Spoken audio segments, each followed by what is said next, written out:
এখন এসে পৌঁছেছি বারাটাং। বারাটাং কীভাবে এলাম না এলাম সবই আপনাদের জানাবো। किसी भी स्टोन को टच नहीं करना है। टच करने से जो है स्टोन जो है डेड हो जाता है।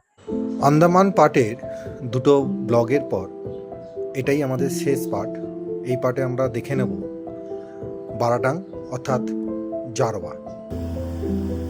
চলুন আপনাদেরকে সঙ্গে করে নিয়ে আন্দামানের আরও কয়েকটি গুরুত্বপূর্ণ জায়গা ঘুরে নেওয়া যাক। গুড মর্নিং সবাই। এখন 8টা বাজে। আমাদের এই নীল আইল্যান্ডের যে হোটেল, সেই হোটেল থেকে চেক আউট করে আমরা যাব একটা সাইট সিনে। সেইখান থেকে হয়ে আমরা আবার সেই গ্রিন ওশিয়ানে করে পোর্ট ব্লেয়ারে ফেরা। এখন আমরা কোথায় যাব, কোন সাইট সিনে যাব, ওখানে গিয়ে আপনাদের বলবো। চলুন তাহলে যাওয়া যাক। এবার বর্তমানে কিন্তু এই দ্বীপটির নাম হচ্ছে শহীদ দ্বীপ। হ্যাঁ, আপনারা এখানে যাবতীয় যা কিছু পাবেন, দেখতে পাবেন শহীদ দ্বীপ নামে। টিকিটেও তাই থাকবে এবং এইখানে সব কিছুতেই তাই থাকবে। যদি আপনি এই বোর্ডটা লক্ষ্য করেন দেখতে পাবেন, দাঁড়ান দেখাচ্ছি। হোটেল আমুলিয়ার যে বোর্ড আছে সেখানেও কিন্তু লেখা আছে শহীদ দ্বীপ। ঠিক আছে, চলুন তাহলে যাওয়া যাক। আবার দেখা হচ্ছে নতুন সাইট সিন স্পটে। এখন আমরা গাড়ি থেকে নেমে পড়েছি, যাচ্ছি ভরতপুর সি বিচ। শহীদ দ্বীপ মানে নীল আইল্যান্ডের এটা একটা স্পট, ভরতপুর সি বিচ। এই ভরতপুর সি বিচ যাওয়ার আগে এখানে অনেকগুলো দোকান আছে, দেখতে পাবেন। আপনারা যদি কেনাকাটি করতে চান তো এইখান থেকে কিনতে পারেন। এখানে অনেকগুলো দোকান আছে পরপর। এই হচ্ছে ভরতপুর সি বিচের রাস্তা। এখন এসে গেছি ভরতপুর সি বিচ। এই ভরতপুর সি বিচের সামনেই কিন্তু আপনারা এই পোর্ট দেখতে পাচ্ছেন। এখান থেকেই আমাদের আজকে ক্রুজ ছাড়বে, বা এখানেই ক্রুজ এসছিল। আর ঠিক তার পাশেই হচ্ছে ভরতপুর সি বিচ। এই হচ্ছে ভরতপুর সি বিচ।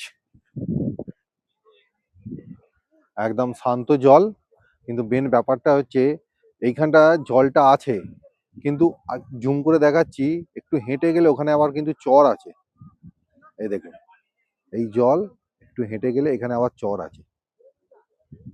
এখন আমরা একটু হেঁটে বিচে ঘুরতে যাবো। হ্যাঁ, যেতে পারি, যা।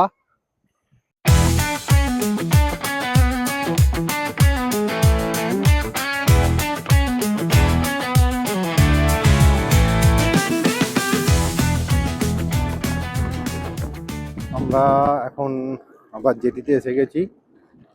নীল আইল্যান্ড মানে শহীদ দ্বীপের আইল্যান্ড, এটাই জেটি। এখান থেকে আবার পোর্ট ব্লেয়ারের জন্য আমরা ক্রুজ নেব। আমাদের শিপ এসেও গেছে, এখন আমরা যাচ্ছি। গিয়ে আবার শিপে করে প্রায় 2 ঘন্টার জার্নি। 2 ঘন্টা, আর আবার এই আমরা প্রায় 1 ঘন্টা 45 মিনিটের জার্নি করে চলে এসেছি পোর্ট ব্লেয়ার। এখন আমরা এই ক্রুজ থেকে নামবো, নেমে আমাদের হোটেলের দিকে যাব। এই হচ্ছে পোর্ট ব্লেয়ার, আন্দামান নিকোবরের মেন ভূখণ্ড। আমরা এখন বাইরে বেরোচ্ছি। বাইরে বেরিয়ে আমাদের গেট ধরবো। এইখান দিয়েই সমস্ত এন্ট্রি আউট সব এইখান দিয়েই হয়।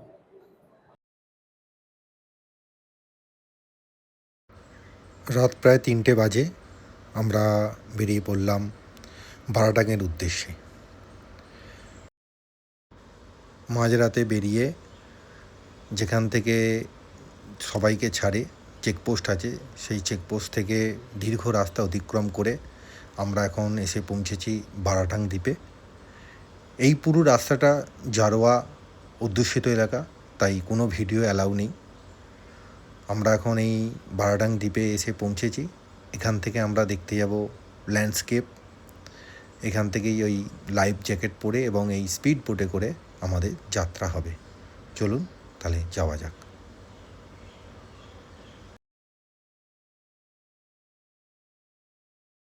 পরে নিয়েছি, এবারে আমরা যাওয়া যাক বোটের উদ্দেশ্যে। চলুন এবারে আমরা বোটে উঠবো। আমরা এখন স্পিড বোটে আছি। স্পিড বোটে করে যাচ্ছি লাইমস্টোন কেভ, অর্থাৎ চুনা পাথরের গুহা। এটি বারাটাং দ্বীপে অবস্থিত। আমরা যে বোটে করে যাচ্ছি সেই বোটটি আজকেই প্রথম শুরু হয়েছে, তাই দাদারা আমাদেরকে মিষ্টি খাওয়ালেন। চলুন যাওয়া যাক।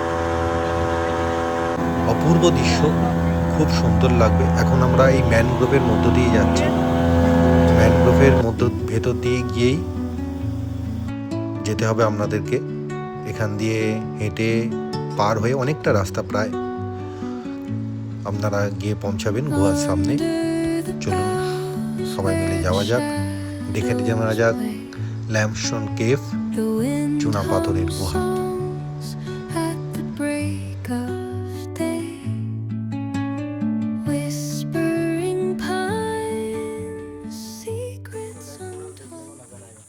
और ये केव का लेंथ पूरा 100 मीटर है, जिसमें से 60 मीटर पार्ट डेड हो चुका है सनलाइट एंड रेन वाटर के कारण। अंदर चलेंगे तो 40 मीटर ही आपको एक्टिव पार्ट वाइट स्टोन देखने को नज़र आएगा। डिफरेंट स्ट्रक्चर्स में नज़र आएगा। कोई स्पाइनल कॉर्ड की शेप में, कोई गणेश भगवान की स्ट्रक्चर में आपको नज़र आएगा। जी, ये डेड कोरल्स है मैम। ये भी डेड कोरल। हाँ, डेड कोरल। और अंदर 40 मीटर ही आपको एक्टिव पार्ट देखने को नज़र आएगा। और यहाँ पर आपको 3 टाइप से स्टोन जो है देखने को नज़र आएगा, स्टेलेक्टाइट एंड हेलेक्टाइट। और ये जो पूरा फॉर्मेशन हो रहा है calcium carbonate and water deposit का है। और अंदर चलेंगे तो जगह जगह पे आपको शाइनिंग करता हुआ भी नज़र आएगा, शाइन करता हुआ। वो सिलिका एंड माइका होगा, सिलिका एंड माइका। और अंदर 40 मीटर केव के अंदर किसी भी स्टोन को टच नहीं करना है। टच करने से जो है स्टोन जो है डेड हो जाता है। डेड होने का कारण है हमारा जो बॉडी का हीट होता है, पसीना होता है, उसकी वजह से जो है डेड हो जाता है, इसीलिए टच करने से मना करते हैं। अंदर चलेंगे तो 40 मीटर डार्क होगा। मोबाइल का फ्लैश लाइट ऑन कर लीजिएगा और नीचे ऊपर साइड वगैरह ध्यान देके चलिएगा। एक साथ रहिए।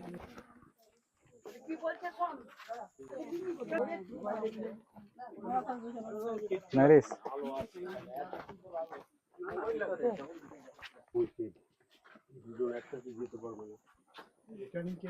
हाँ रिटर्न 8 है, सेम रूट हो गए।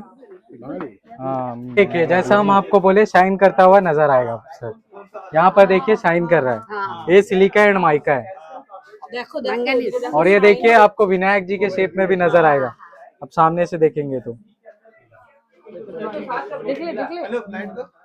ये पूरा व्हाइट पार्ट है, ये कैल्शियम कार्बोनेट।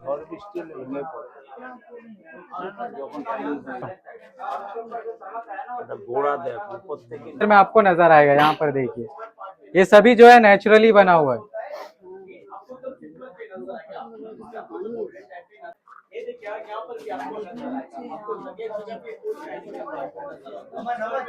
हाँ, ईमान रोक। और जैसा हम आपको बोले 40 मीटर केव के अंदर किसी भी स्टोन को टच नहीं करना है। यहाँ पर देखिए टच करने के कारण जो है पूरा डेड हो चुका है, ये पूरा कालो हो गए।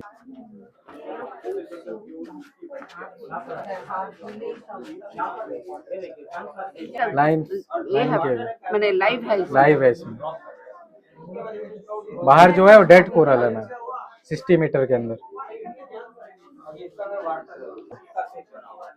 और यहाँ पर देखिए पीछे, और यहाँ पर देखिए पीछे आपको 3 नोस नजर आएगा। यहाँ पर देखिए हेलेक्टाइट, ये देखिए यहाँ पर नजर आएगा आपको।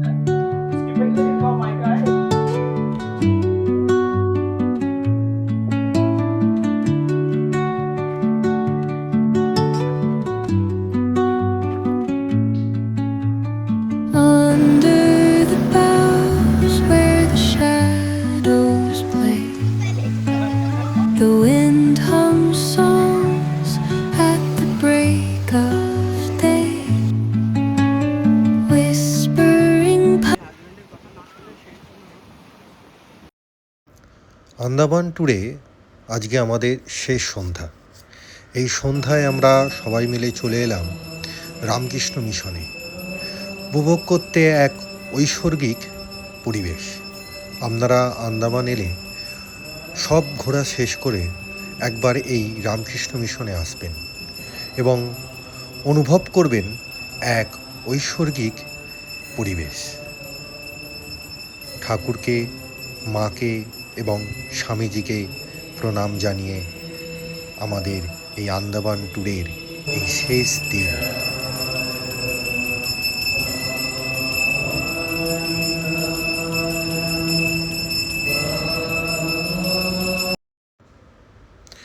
রামকৃষ্ণ মিশন থেকে বেরিয়ে উল্টো দিকেই এই মেরিন ড্রাইভ।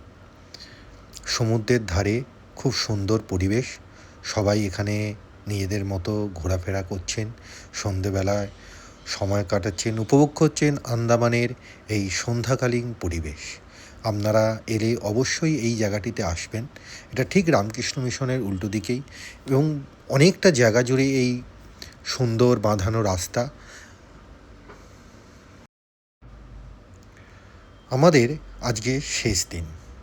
আমরা এখন হোটেল চেক আউট করে বেরিয়ে পড়ব আবার এয়ারপোর্টের উদ্দেশ্যে। আন্দামান ট্যুরের এই কটা দিন খুব আনন্দের সাথে আমরা উপভোগ করলাম। গুড মর্নিং, এখন 5:30 বাজে। আজকে আমাদের ফ্লাইট ফেরার, আন্দামান থেকে কলকাতা যাওয়ার ফ্লাইট 7:30টার সময়। তা আমরা 5:30 বাজে সবাই এয়ারপোর্টে চলে এসেছি। এই পেছনে আমাদের পোর্ট ব্লেয়ার এয়ারপোর্ট, বীর সাভারকার ইন্টারন্যাশনাল এয়ারপোর্ট। এখন গাড়ি থেকে আমাদের লাগেজ নামছে, এই যে গাড়ি। আমরা এবারে এয়ারপোর্টের ভেতরে ঢুকে যাব। সুন্দর ট্যুর হলো, ট্যুরের সমস্ত ডিটেলস আপনাদের কাছে নিয়ে আসবো। চলুন এখন এয়ারপোর্টের ভেতরে যাওয়া যাক।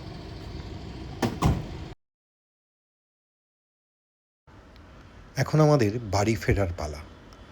6 রাত্রি 7 দিনের এই আন্দামান ট্যুর ঘোরা হলো, ট্যুর হলো, সকলকে সঙ্গে করে নিয়ে এই কটা দিন নিমিষের মধ্যে কেটে গেল। ঘুরলাম আন্দামানের বিভিন্ন দিক, যতটা পেরেছি আপনাদের সামনে তুলে ধরার চেষ্টা করেছি। বাকি রয়ে গেল হয়তো অনেক কিছু। এর পরের বারে যখন আন্দামান আসবো, আবার সেই সমস্ত জায়গা আপনাদের সামনে তুলে ধরার চেষ্টা করব। আপাতত এবারের মতো এখানেই শেষ করছি।